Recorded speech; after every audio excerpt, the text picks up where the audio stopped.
Microphone, s'il vous plaît.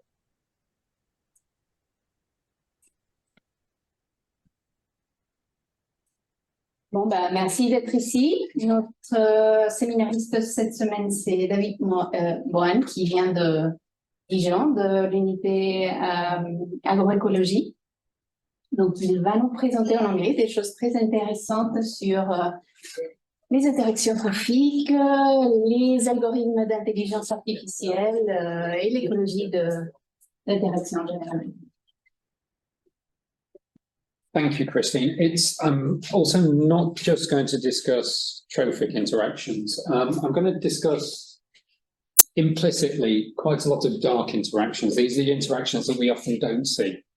And actually, one of the goals of the work that we're doing is to recover from data more than just the trophic interactions, which most ecologists work on. To recover the competition interactions, things like commensalism, things like that, some of the other interactions that structure our communities. I'm going to basically do a random walk through my research, or one part of my research. Christine asked me to keep the talk quite low detail, just ideas. And so I'm not going to discuss anything about metabar coding. I'm not going to discuss anything about logic. I'm not going to discuss, except at a very basic level, or stats. It's just going to be a wave my arms presentation. If you want to find out more about it, we can discuss more. I can send you papers, all that kind of stuff. So dark webs of interactions, the interactions, some of which are not seen. I'm going to talk first about some of the work that we've been doing in microbial systems, and then work back towards some of the large-scale systems, the macrobial systems that I am more comfortable with, because that's my research. So basically, I started. I walk around when I talk. That's why I asked you where I should stand. So we built an R program. The R program is designed to take data of count form, but specifically we've been working recently with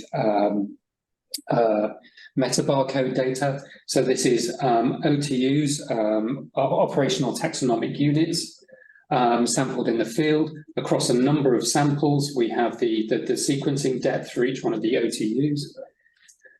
We convert that OTU table into logical clauses, which tells us something by comparison between the different samples in the OTU table. We construct an abundance table, which tells us whether the abundance of that OTU goes up or down across each one of the samples. It tells us whether the OTU is present in any one sample. And the important bit is our hypotheses of interaction. The thing that makes our program, our program interesting is that we take ecological statements about what an interaction is to recover the ecological interactions in the data. So the program is called Infinite, which stands for Inference of Interactions using Explainable Machine Learning. Explainable machine learning is human comprehensible machine learning. It's built on logic. So we take these logical clauses. The next step is that using an abduction logic programming setup called Pygol, we build networks. These networks have strengths of interaction. We then test which of those interaction strengths is actually, in inverted commas, significant using a tool called STARS. STARS is actually very similar to certain statistical permutation type processes, like bootstrapping, where we actually permute different versions of the data set to actually see whether these interactions are significant. But because we have these interaction hypotheses in the process, what that means is that we go directly from these significant interactions to interactions that actually have sense. I don't know whether you can see, but each one of these interactions is colored. That's simply meant to tell you that these interactions are either a competition interaction or a trophic interaction or an immensal interaction. We go directly, because of these hypotheses of interaction, to networks that are significant, which have multiple different types of interaction in them. So, question is why? Why build a tool like this? Because our world is changing. You can actually replace climate change here for any activity of humans. We're having effects on meteorological processes. We're having direct effects on biodiversity. And what we're losing is a load of biodiversity and a load of the ecosystem functions that we want. And what we believe is that by building these networks, these automated processes, we can understand these processes better and actually build management approaches to it. One example of that is that, for example, with sea ice retreat in Arctic areas, we're getting poleward shifts of certain species like large predators, which invade from their current networks into naive Arctic networks and actually rewire those networks. And this rewiring has a load of effects, like it allows secondary invasion of other invaders, but it also allows secondary extinction in the Arctic food web. And by actually building these tools, we could actually start to study this at a much larger scale than we currently do. And this was actually the subject of a paper that I did in Tree a few years ago called Next Generation Biomonitoring, where we imagined building samplers that could be built into large-scale networks across the globe. Using cloud-based machine learning tools like the ones that we built, we could reconstruct networks, we could identify which species are being lost, which functions are being lost, and so on and so forth, with a view both to monitoring the globe better, but also identifying management solutions. And actually, this is the basis of a number of large-scale multinational projects like the Bioscan project run by IBOL, which actually has that explicit goal. So there are other things that we could want to do with a tool like this. We have microbiome networks, and we know from human microbiomes that they're often associated with disease. For example, cancer patients have significantly changed microbiomes. We could use these tools to actually understand which species of bacteria or microorganism are associated with disease, might even be drivers of that disease. We have systems that just change with environment. They don't change in terms of their richness, species richness, but their relative strength of interaction changes that we could look at. We could therefore start to understand something about things like biological control. Using these systems, we could actually identify species that are involved in biocontrol. So, what is network reconstruction? Well, there are basically two forms of network reconstruction. One is based on correlation, it's statistical network reconstruction, and one is based on logic.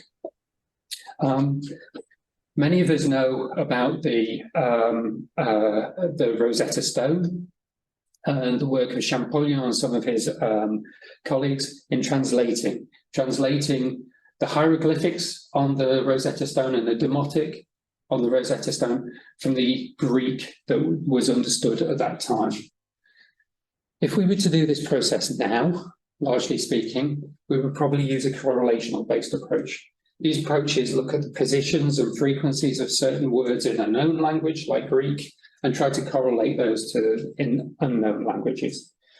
For example, we might, using the example of the Rosetta Stone, translate the hieroglyphs and demotic from the Greek. These processes based on correlation are really good. They are fast, they are efficient, and they are really useful. We use much of the stuff that's done in artificial intelligence at the moment is based on these kinds of approaches. I'm not going to tell you that they're not good. But what they don't do, correlation doesn't do, is it doesn't give you an explanation, a very good explanation for what's going on. It just correlates things. doesn't say something about why this language is related to another language, for example, or ecological data, why the correlation between two species happens. That takes a load of interpretation. So what we try to do is build the interpretation in, and that's what the logic-based idea is. So instead of doing the interpretation at the end, we actually build the interpretation in at the start as rules that we actually learn things. And the way that Champollion and others actually translated the Rosetta Stone is they made certain assertions about what these signs in the hieroglyphics actually mean. They made assertions about some of the signs being phonetic; they make sounds, and some of the signs are actually much more like icons. They actually have meaning. And language is like that. We know that our language is constructed of objects, nouns, verbs. For example, we could take a rule for the verb être, and we could, from French, we could apply it to other languages. We could actually go searching for that rule in other languages and actually try to identify in other languages verbs that actually are similar to être. That's the difference between a correlational approach and a logic-based approach. We use a rule to do the search. And so the structure of the language is in some ways embedded in the actual the learning, and this uses very strongly our previous experience. In other words, we as ecologists, if we use a logic-based approach, we bring our ecological experience to the center. So why don't correlation, which is something that ecologists use an awful lot, tell us very much about interaction? Well, correlations, if you can imagine them, are basically, if you do a correlation between two species, you either have a positive, well, you can have three things: positive correlation, negative correlation, and no correlation. Negative associations or correlations can mean a number of different things. They can mean that the two species have opposing abiotic requirements. It can be due to predation and parasitism, indirect ecological interactions, and it can actually just due to compositional bias in the data. Positive associations, by contrast, have a similar setup. There are a number of things that could explain positive associations, but there are a number of cases where interactions appear on both sides, depending on where you view in the timescale your interaction. You can get a positive correlation for predators and a negative one. So the predators and prey come together, you get a positive ones. The predators eat the prey, you get a negative one. That sort of thing. So correlation does not necessarily tell us very much about the mechanism that's going on. That requires humans to interpret. And so the correlational kind of like approach is that we take the abundance data, we do some inference, we then interpret what comes out, the positive and negative correlations, to build a conjectured network, which might have predation, mutualism, but these are values put on it by a human being interpreting. Now, each human being is different, so each network might be interpreted differently.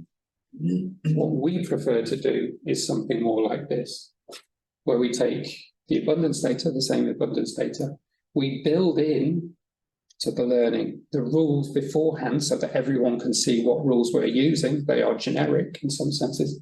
And we use background information, things like traits, what have you. These can also be built into the rules and so they can be incorporated. We then do the inference, and it's the inference that generates the network directly. So what is an interaction? I'm going to try and explain an extremely simple interaction, and we've been using this system, these interactions in microbial systems. It's phenomenological. It is not a mechanism, but it's something that we as humans understand. So you imagine two species, two microbes, could be anything. One species has an effect on the other species, and at the foundation of interactions is that most interactions, or most definitions of interactions, presume that at the end of the interaction there is a change in abundance of one or both species. So species 1 can have a positive or a negative effect on the abundance of species 2. Species 2 can in turn have a positive or negative effect on the abundance of species 1. It can also have no effect. And so between these combinations, what you can do is you can start to make a simple statement about what those positive and negative interactions mean. So something that is beneficial to both species, both of them go up when they're both present together, could be described as a mutualist interaction. When they both go down, it could be a competition interaction, so forth and so on and so forth. So what we end up with is a set of interactions based on signs of change in abundance that we can interpret directly. And this is probably the most simple interaction set you could come up with. I will show you another one later. And so we took this to microbial systems. These are stained slides of microbes present in or on plants. Microbes play a major role in all ecosystems because they are largely, it's in the name, they're suboptical. It's really quite difficult to get quite information about microbial systems. The application of these learning tools to microbial systems is really potentially very important. And these interactions that take place in microbial systems are really, really key for defining what that community does, whether it's a pathogenic community or so on and so forth. And so going to an eDNA to actually understand something about these communities is what a lot of microbiologists do. We believe that we can take it further by using this tool. And so those of you in the room who do metabiocoding know this already. We might take samples, do a load of metabarcoding, and take them all the way through a pipeline to end up with a barcode of the species that are present. That's subject to a number of caveats about the quality of databases and so on and so forth, but that's the basic idea. So what we do is metabarcoding, the clustering, and we cluster the sequences into sequences that are very similar, which are often called OTUs, operational taxonomic units, which could be roughly related to species, or higher resolution versions of that called ASVs, amplicon sequence variants. So that's the aim of what we start. Where we come in as ecologists is we take multiple samples, and we do this multiple times to give us multiple samples on which to use the inference tool to build an interaction network. So there are numerous, the starting point for this project was to start with the current correlational approaches and show some advancement from that. So there are a number of different inference tools that I'm going to present to you. Two commonly used ones, but also two of the oldest now are SparCC and Speakeasy. And they detect, as I've said previously, positive and negative associations, links that require some interpretation. So they might produce a network like this, which has signs, which are then interpreted. So, for example, if we were to follow this through, we have a number of samples. This abundance is actually the sequencing depth in the sample, and we have 4 species, and they're actually connected like this in a true network. And what we actually see when we line up all the samples in an appropriate way to visualize some aspects of the correlations is we could use pairwise correlations, as SparCC does, and we could use inverse covariance, as Speakeasy does. And we could produce different kinds of versions of the network, which more depending on the quality of the inference, might look more or less like the actual true network. And so we asked a number of questions. We did a load of sampling in a set of vineyards, where we took samples from leaves and looked at the microbiome living on the leaves, whether those microbiomes were in some ways related to the cropping system, so how the system was managed. We asked questions about whether the correlational approaches produced repeatable networks, and and whether the network interactions and specifically the metrics that come out of those networks capture changes in practice. So it was very, very simple questions. So it was 3 organic and 3 conventional plots. 20 vines were sampled per each one of the crops. So there's organic and conventional. And we did the ASV or OTU clustering was done with Dada2. It's a pipeline to actually take sequences all the way through to some sort of taxonomic or OTU assignment. And the metabarcoding produced community profiles. We could get certain statistics, alpha and beta properties of those communities, and we could then take it through the learning to produce association networks and similarly get network alpha and beta properties. Alpha and beta properties are very basically sort of like really simple properties. Alpha properties might be the number of links in the network, the connectance, how connected the network is, the diameter of the network. Beta properties are higher order, kind of like structural statements about the network. And you can look at the output for sparse EC or speakeasy for different sizes of the data set. And what you get out are certain things like the fact that each network has several hundred ASVs and associations in it. Things seem to be linked to each other. But when you actually look at the consistency across all the networks, only 5 associations were shared between all of the networks. Actually, in some senses, the repeatability of this is quite low. And the thing about it is that given the state of our knowledge, we don't know whether that's due to the quality of the actual fitting or whether it's actually a true nature of microbial systems. They're all different from each other. We suspect it's because all microbial systems are very different from each other. But so that's, oh, sorry, yeah. So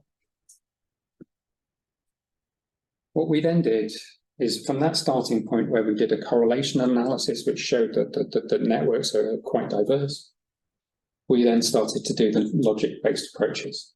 And there were 3 types of logic-based approaches. Those of you who are fans of Sherlock Holmes know that he's actually quite, tells everyone who will listen that he does deduction as his form of logic, and that he finds things out using deduction.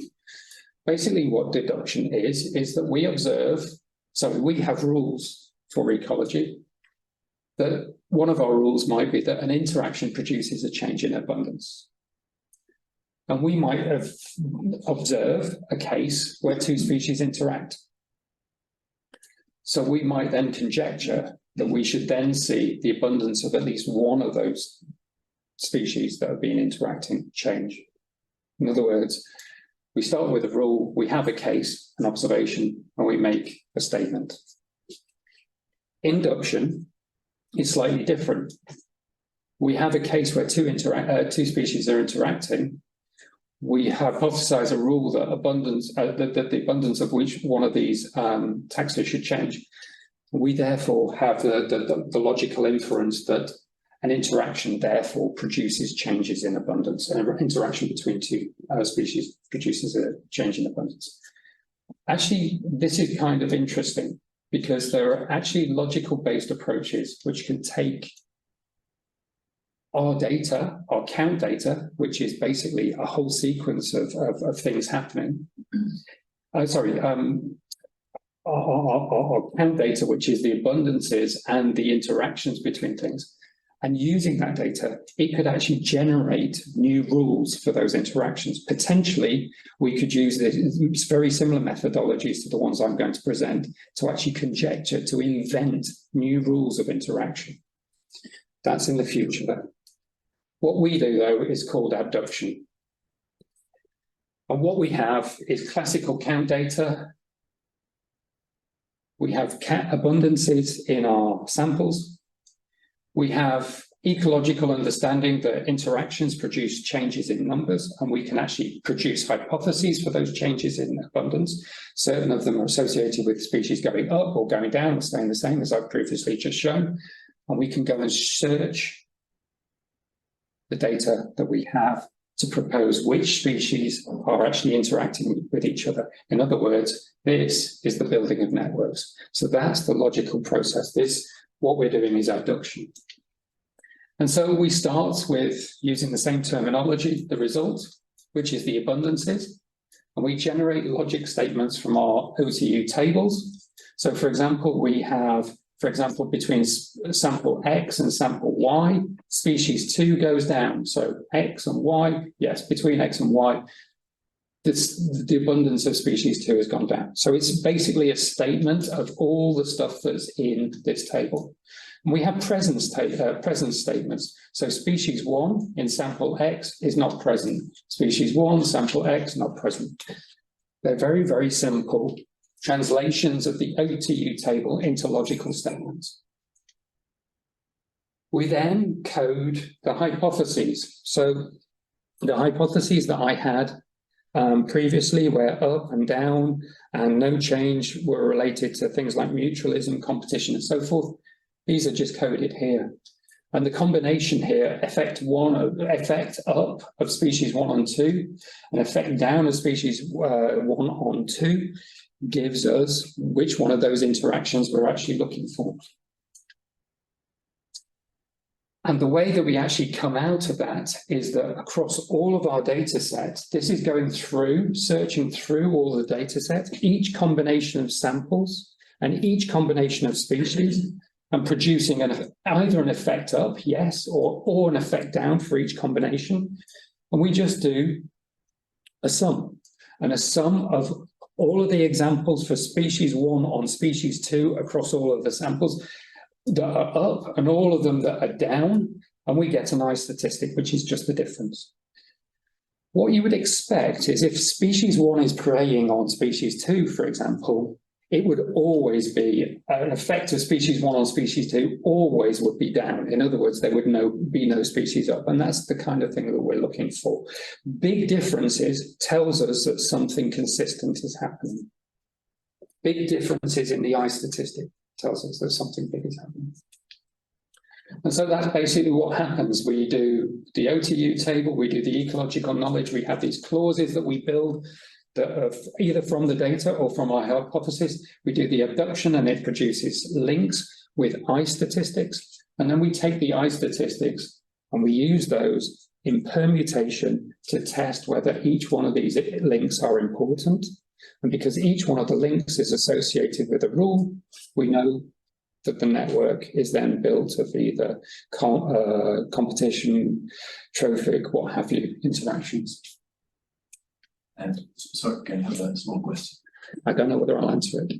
Well, just a bit, maybe it's a bit technical, but do you have to define for each interaction the kind of hypothesis of interaction that each species may have? Or you can set up a kind of a very general rule where they say they can interact any possible way from commensalism to predation. You would just add those up, I think. So what we're trying to do is very much try to get to the rule. So you can't discover an interaction which you can't create a rule for. So if you can't conceive of a rule, you can't discover that interaction. So this is one of the things that this drives, is you as an ecologist to think really hard about your interactions. What do your interactions mean? I think it actually forces you to do some really good thinking, because it forces you to write down what your interaction should be. And if you can write it down and we can code it in this logical statement, you can go looking for it. Can I ask us a related question? You said when you have predation, you would always expect species 1 to drive down species 2. But what if resources are also varying? So can you code indirect interactions? So I also said that this is the simplest set of hypotheses that we can come up with. It was deliberately done simply. Doesn't mean that they are correct.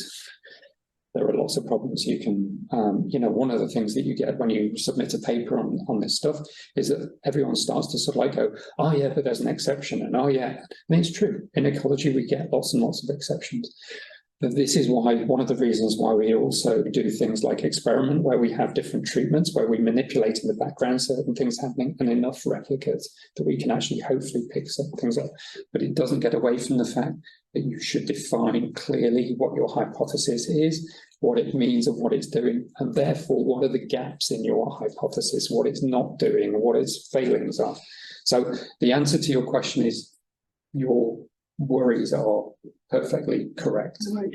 But in theory, if I knew there was a resource involved, I could define a rule that involves a resource. Yes. Okay. So I'm going to do a second example because this is really sort of basic kind of work with microbial systems. I go to macrobial systems next, where we incorporate what's called background information, which can come from databases, come from ecologist knowledge into the actual learning. Please. So you didn't really mention the issue of identifiability, that sometimes you could have different ways to interact, but then your OTU table would be exactly the same. And in that case, you have an issue to infer the interaction, because actually, different networks could actually provide you with the same OTU table. Mm-hmm. So, like, I feel that sometimes we just don't know because it's not the system is not identifiable. So so how do you deal with this? So I can't really answer that. If I kind of hope that behind our OTU table is a whole heap of ecology. There's things interacting either with their environment or with each other. And I hope that by building clear hypotheses for what those interactions are, I can recover stuff. There are a number of tests that then come on the back of that. Is that, say, the network that I construct from that process should be testable. So I should be predicting links that I can then go on and test in a lab somewhere or something. That's one of the clear goals of our work, is to actually try to predict things that lead to a test. So did you try to simulate, so for example, two species that don't interact, but their ecological niches are correlated? And what would you infer? Like, so then they would, they would covary positively. And then I guess you could infer that you have a positive interaction between the two, but it's just that the ecological niches are correlated, but you don't know about it. So how do you? So if I would, one of the things I will do with the invertebrate food web is that, for example, where we're predicting trophic interactions, we go and actually look at what things that we're predicting are feeding on each other, have in their guts. Do they actually eat each other? That's one of the predictions, because we're producing these predictions for 60 species. There's 60 separate tests that we can do to see whether the interaction of trophism is actually realized. But we're also trying to do that for competition and all that kind of stuff. So it's not a case of, how should I put this? I believe our networks are built on ecological interaction. Our communities are built on ecological interactions. You build communities that contain multiple interactions, and you test the multiple interactions as much as possible. If it still comes out at the end of that saying that doesn't explain the community you have, then there's other explanations that are in there, like the one that you're talking about, that actually these are two OTU tables that come from systems that are very different from each other. But it's much more an active going searching, proposing a hypothesis and going and searching whether this OTU table contains a network.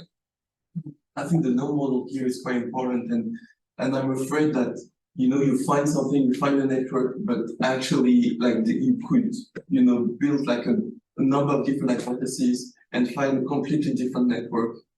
And so what's the null model here, I think, is quite important, and I have a hard time just figuring out what should be this null model for. Mm-hmm. I also have a hard time thinking what a null model would be. I just think that if you take each one of these, as you should, as a hypothesis, Well, I'm hypothesizing that that OTU and that OTU are interacting, and they are interacting with this type of interaction. That's directly something that is testable and multiply testable, because I have multiple OTUs undergoing multiple interactions. At the end of this, what I'm going to talk about is some data where we actually do the learning on one data set and the testing on a completely independent data set. But if the ecological niches are correlated, you would be very, you would project it and you will really predict your new data set, but it's just because the ecological niches are correlated, so it would work. Can I suggest that we leave the questions that we've been, because I think he's going to talk about that I think later. there are online questions. So how do you start the test of this? Two-stage process. The work that we've been doing so far using Infinity has been using microbial systems. As I said before, microbial systems are really difficult to work with. In fact, these sorts of tools are becoming much more used in microbial ecology because they actually have very few other techniques to actually study in large scale these systems. But that doesn't mean, well, that gives us a problem in that we don't have any very well resolved microbial networks to use to test our methodologies. And so we have to resort to two-stage processes like using simulated data.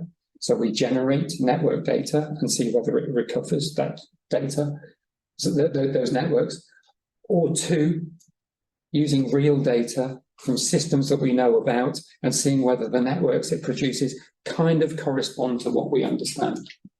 So I'm going to talk about the simulated data, which uses a load of models from Weiss et al. In 2016. They produce different types of interactions. These models produce different types of microbial interaction, allegedly, of different strengths. And there are four types of interactions that we simulated. We simulated commensalism, competition, mutualism, and amensalism. And we also then did the second process where we took some real metabarcoding data from another sampling in grapevine systems in vineyards to see what came out of that. So, and the vineyards were affected by, affected or not, by a pathogen caused by Plasmapara viticola. So what we were trying to do was we inserted this pathogen into the system, it became disease, and we looked at what happened to the networks. Did we detect a change in the networks? So this is one of the first outputs. And up here we have, on the y-axis, we have accuracy versus the number of samples in the data set. And this is done for our tool, Infinite, and two correlational tools, SparseEC and SpeakEasy. And accuracy is calculated as the number of true positives. Remember, this is simulated data, so we know what's going into the data set. The number of true positives, i.e. the positive situations that we detect using the system correctly, true negatives over the total number of cases. So anything that we detect wrongly, either positively or negatively, reduces the amount of accuracy. And so the first thing to show is, depending on, and this is strength of interaction, it doesn't really matter because broadly speaking, the pattern is the same. First thing is that both of the correlational approaches actually produce really good accuracy. They detect correctly, or seem to detect correctly, and actually do so from very low numbers of samples. By contrast, Infinite takes a little time to get going. It's only about the time of about 50 or 60 samples that you actually start to get Infinite detecting with quite higher accuracy, similar accuracy to SpeakEasy. The number of getting sufficient accuracy. So ultimately, our tool achieves the same sorts of levels of accuracy as the correlational approaches, but it takes a while to get going. And the reason for that is it's because it's doing something different. These are just detecting presence and absence of a correlation. And they can do that from relatively low numbers of samples. Ours, we're actually also trying to identify what is the interaction. It takes more information to get going. So basically, it takes time to get going. I'm now going to present to you some results of this, our ability to detect these interactions. This is a nightingale plot. It's one of the earliest examples of the use of figures in statistics.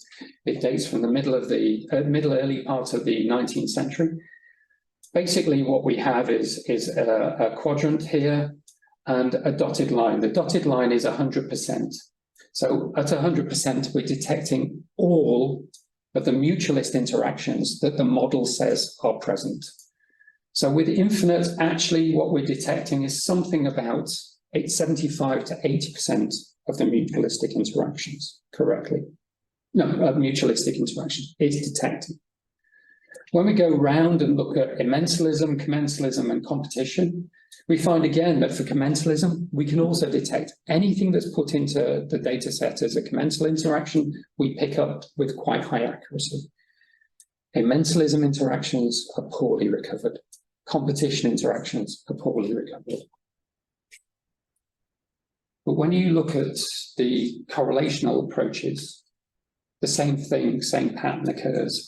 They're very good at commensalism and mutualism, and very poor at competition and commensalism. There's something about our hypotheses of competition and commensalism, which means that we're not appropriately recovering them. There's something about the correlation that's due to commensalism and competition, which is also we're poorly recovered. So at least at this level, at the detection level, infinite is not doing particularly badly. It's not doing any worse than the best performing correlational approach. But what infinite's doing in improvement or in addition to the correlational approaches is it's also detecting directly these interactions. And so when we get mutualistic interactions being put into the data set, we recover something like 60% of those as mutualist interactions. They are being correctly identified. Although approximately 80 interactions are being detected when we get mutualism in the data set, something like 80% of those that are detected are actually detected correctly. All of the commensal interactions are detected correctly. And when it comes to competition being detected, actually quite a large proportion, about 60% of any interaction that is due to competition that is present in the data set is correctly being identified. It's just that it's quite a low percentage to start with. And so this is the data set. We had 9 vineyards across France, in Champagne, in Bordeaux, and in the south. And we're looking here at the concentration of the pathogen plasmaparad in the eDNA samples. And what you can see is asymptomatic leaves that are not diseased, have relatively low amounts of plasmaparad DNA, but symptomatic disease leaves have much larger amounts of DNA. And you can do classic sort of multivariate analyses on these. These are the kinds of networks that are produced. And so we see networks from 3 of the vineyards here. I'm not going to go into detail here. What we're just doing is we're showing that this infinite approach actually starts to recover networks that are quite rich. The networks tend to be constructed largely commensal, a little bit of slightly less competition. The networks tend to go in the order that commensal interactions are the most widely found, then competition interactions, then commensal interactions, and finally mutualist interactions. And in a very small proportion of cases, we find things that might be predation interactions. So we've moved from a situation where if we used correlational approaches, we would be recovering very similar, probably very similar links, but we would have to interpret those links, to a situation where we're actually now starting to make statements about what the interactions in these networks might be like. The important point is that these interactions, though, are hypotheses and they should be tested. And so when we do the subnetworks, when we specifically pull out of those networks that we've constructed, the ones that are based, the species that are based around the pathogen, the ones that are linked with the pathogen, we start to find some interesting stuff. Because what we're actually doing by pulling that subnetwork out is we're actually asking which species are actually potentially playing a facilitating role for that pathogen to enter the system, or a biological control role that might actually stop the pathogen entering. And what we've got here is the negative interactions. These are the ones that actually tend to push the plasma para abundance down. And so we're looking specifically here at a subnetwork that might be associated with biological control. And we find that there are 9 networks that turn up in our samples. Now, of these 9 interactions between plasma para and another species, the other species is in this column here, tend to be competition or amensal interactions. We've got plots where these ones existed, and we've got data from the literature where that interaction has previously been found. But we also found 3 cases for Microcervella here and Basidium, 2 species of those, where nothing has been found in the literature. In other words, we're now using what we've done is actually proposed that these are potential biological control agents. And there's a project that's ongoing now to actually test this. So we've actually got a project to actually see whether these interactions do result in a change in the pathogen. So conclusions. The interaction tool is based on explainable machine learning. These ups and downs can be resolved into interactions. They can be identify key network comparison measures between networks. They're potentially useful for identifying biological control agents and for biomonitoring of these systems. And the perspectives is that we want to take this further. We want to introduce background knowledge, things that we know in the background, things like environmental effects, what have you, into this learning. And we want to start doing large-scale testing of this tool. We've started that with this biocontrol project, but we want to go further. The tool comes, it's coded in an R package. It's easy to install. It currently contains a vignette, and it's associated with a visualization application that we built, which allows you to actually play around with your networks. So which should you use? Should you use correlation or should you use logic? Well, as I said before, correlation-based approaches are really cool. They're quite robust. They're really fast. They can work with, as we've seen with the example of Speakeasy and SparseC, they started detecting effects at 20 samples. They can work with smaller sample sizes. They're fast. And they're widely used. There are a number of examples out there. Cons, they require interpretation. That's where the ecologist comes into the process. Personally, I think it's kind of interesting to insert the ecologist earlier in the process and get them to actually construct hypotheses. And it doesn't use background or domain knowledge. This is actually changing. This is not completely true. Infinite, potentially explainable detection and classification of types, accuracy comparable to statistical methods, reconstructs diverse networks of diverse interaction types, what we call the dark web, because many of these interactions are not normally seen, and flexibility. We can produce lots of different hypotheses and compare between them. Cons needs larger sample sizes. Often we don't have that in ecology. And until recently, it was incredibly computer intensive. You used to press return on a run and you used to literally go on holiday. It used to take that long. We've now got a new tool, a new logic-based language called Pygol, and it's so much faster. Anyway, I've talked too much. I'm just going to go right way past this. Anyone who wants to know about it, here. We're currently doing a large-scale study on macroinvertebrates. We're doing it across Europe. We've got 15 sites in France, 15 sites in the east of Austria, 15 sites in the Czech Republic, and 15 sites in Sweden.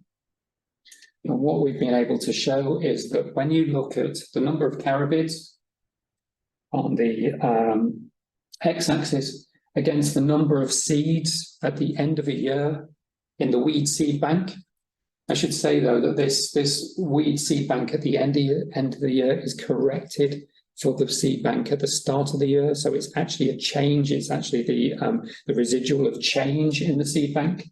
What you find is that you get these negative slopes. The more carabids you have, the more the seed bank goes down. In other words, we've got an ecosystem service here. We could argue we've got an ecological function that translates into an ecosystem service where the carabids are having an effect on the seed bank. In other words, they're affecting the future weeds that a farmer will get in his field. So the question is, do carabids eat seeds? And the way that we do this is we get trophic information from the carabids by basically putting a live carabid in an Eppendorf tube, inserting the Eppendorf tube into warm water somewhere between 40 and 50 degrees C for a short period of time. That stresses the carabid, and the carabid vomits its gut contents. The good thing about this, the bathing them at hot temperatures is not particularly good, but the good thing about it is it produces live carabids at the end, which we can release, whereas previously we used to dissect the guts out and actually the carabid died in the process. This is an example. This is a carabid in a tube, and this is an example of vomit at the end of the process. And the sort of data it produces when you use diagnostic PCR is something like 75–76% of carabids have recently had a plant meal. They have eaten seeds. And when you look across certain species of carabids, this square here is an indication of the size of the number of carabids. It's 100 samples. So Pterostochus melanaris here is represented by about 400 individuals. Something like 250 of those individuals have been eating plant material. Harpalus rufipes or Pterostochus rufipes, depending on how you look at the species, it's much higher percentage. Basically, carabids are eating these seeds. What we've done is, in this trial, we did one sampling where we did the carabids and the plants. So we identified all the plants in the field, not all of the fields, but in samples in the field, and all of the carabids in the field using pitfall traps. And then in parallel to that, we went and sampled 6,000 carabids, did the gut content vomiting, and did metabar coding on what they had been eating. So we have two separate data sets here. We have the count data, counts of plants and invertebrates, and we have the gut content data. And there's something like 6,500 carabids involved here, which is actually one of the biggest metabar coding data sets still available from agriculture. And so this is the process. The process here, hopefully, is that we use infinite on the count data to propose what the network should look like, the trophic network should look like. And then we come with this data and we test whether each one of those trophic links was correctly predicted. We believe we can go further, though, because if you can imagine in this data set, two species of carabids that share the same prey, you could generate a prediction that those two species are actually undergoing a competition interaction for that prey. Depending on the strength of these interactions, you could get stronger interactions. So we can also potentially use this data to validate some parts of the competition interactions that are taking place in any network that we learn. The other thing that we also want to do is, do you remember if I told you about the induction process where you take existing data and you take the interactions? So we have here the actual interactions, the trophic interactions. You can infer the rules that created the interaction. It's called a process of logic called meta-interpretive learning, where we use another type of logic, that induction process, to actually tell us why these guys are eating each other.